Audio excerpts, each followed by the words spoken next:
Vamos continuar a nossa série sobre a teologia de um verso só. E o texto de hoje, Colossenses 2,16.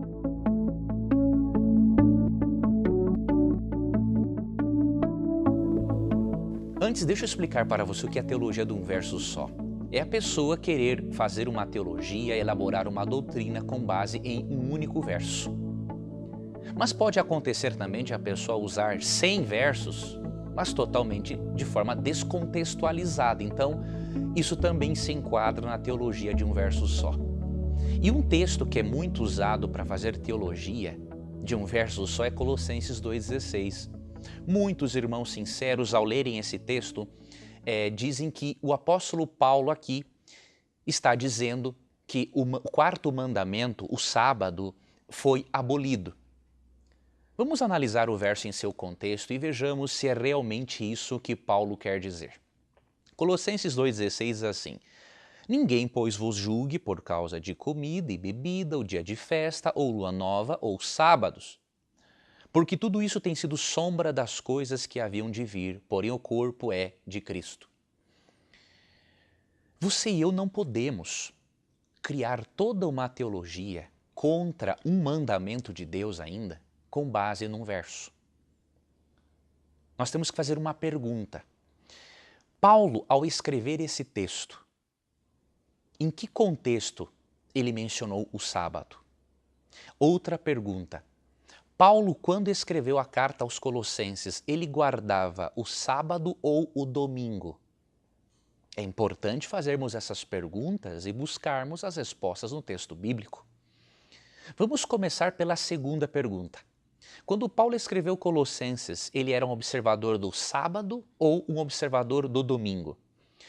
Se você for para o livro de Atos dos Apóstolos, que menciona eventos que ocorreram décadas depois da cruz, você percebe claramente que o apóstolo Paulo não tinha por costume observar o domingo.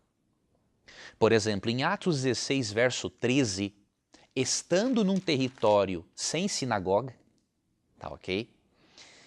O texto diz assim: No sábado saímos da cidade para junto do rio, onde nos pareceu haver um lugar de oração. E assentando-nos, falamos às mulheres que para ali tinham concorrido. Veja, Paulo em Atos 17:2 diz o texto que ele tinha o costume de ir à sinagoga aos sábados. Mas em Atos 16:13 percebemos que ele não estava aqui observando o sábado simplesmente para agradar judeus. Era hábito do apóstolo Paulo, tanto que num território pagão ele observou o sábado. Então você imagine, o apóstolo Paulo, quando escreve Colossenses, ele era observador do sábado.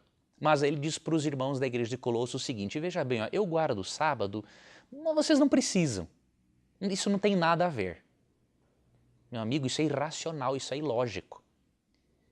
Então, que Paulo era um observador do sábado, não há como ter dúvidas disso.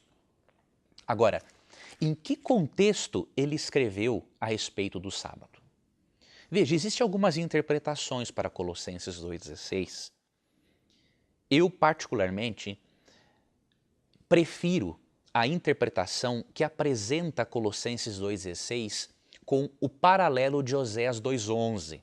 Ou seja, a sequência dia de festa, lua nova ou sábados, mesmo que sábados possa se referir às festividades cerimoniais israelitas que eram também chamadas de sábados, eu não descarto totalmente essa interpretação, eu ainda prefiro a interpretação de que a sequência aqui, dias de festa é uma sequência anual, lua nova mensal e sábados semanal. Você pode estar dizendo, então o Leandro está sendo a favor da abolição do sábado. Não, não estou dizendo isso. Vamos avaliar o contexto para vermos em que circunstâncias Paulo condenou a observância das festividades e também do sábado semanal. Vamos continuar a leitura, olha o verso 18. Ninguém se faça árbitro contra vós outros, pretextando humildade e culto dos anjos, baseando-se em visões, enfatuado, sem motivo algum, na sua mente carnal, e não retendo a cabeça, do qual todo o corpo, suprido e bem vinculado por suas juntas e ligamentos, cresce o crescimento que procede de Deus. Veja, a primeira heresia que estava relacionada a estas festividades, culto aos anjos.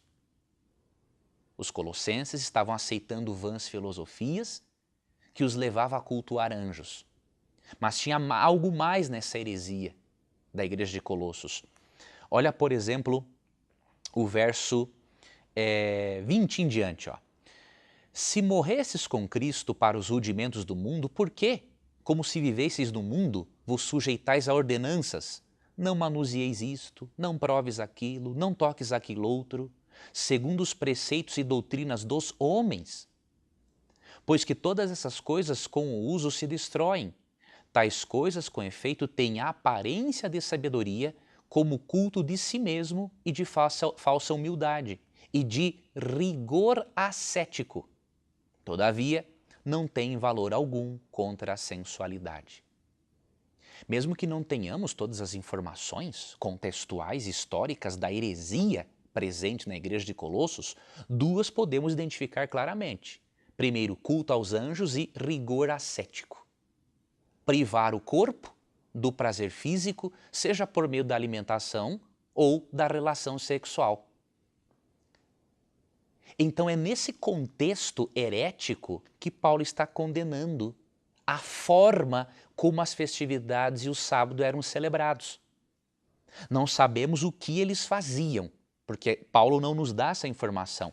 Agora, sendo que ele menciona no verso 17 que tudo isso é sombra, porém o corpo é Cristo, eles estavam observando as festividades e inclusive o sábado num contexto sincretista pagão que estava ofuscando a pessoa de Jesus Cristo. Então Paulo não está sendo contra o quarto mandamento, mas contra uma observância que se encontra num contexto ascético, pagão, idólatra. Não nos esqueçamos, meu amigo e minha amiga, a Bíblia do apóstolo Paulo era o Antigo Testamento. Quando ele escreveu 2 Timóteo 3,16, dizendo que toda a Escritura é inspirada por Deus, a Bíblia dele era o Antigo Testamento. Ele conhecia o Decálogo.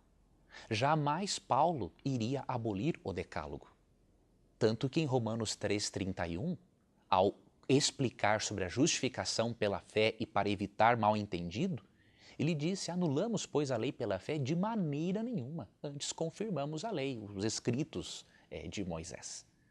Tá ok? E para finalizar, lembre-se de Mateus 24:20. Quando Cristo profetizou sobre a destruição de Jerusalém no ano 70, ele disse assim, orem para que a fuga de vocês não se dê no inverno e nem no sábado. O que isso indica? Que 70 anos depois da cruz, os judeus cristãos estariam observando o sábado e não o domingo. Se fosse o domingo, com certeza Jesus teria dito, orem para que a fuga de vocês não aconteça no inverno e nem no domingo. Por isso, meu amigo, não há base bíblica alguma para a abolição do quarto mandamento. Um abraço, obrigado por sua companhia. Não se esqueça de compartilhar esse vídeo com as pessoas.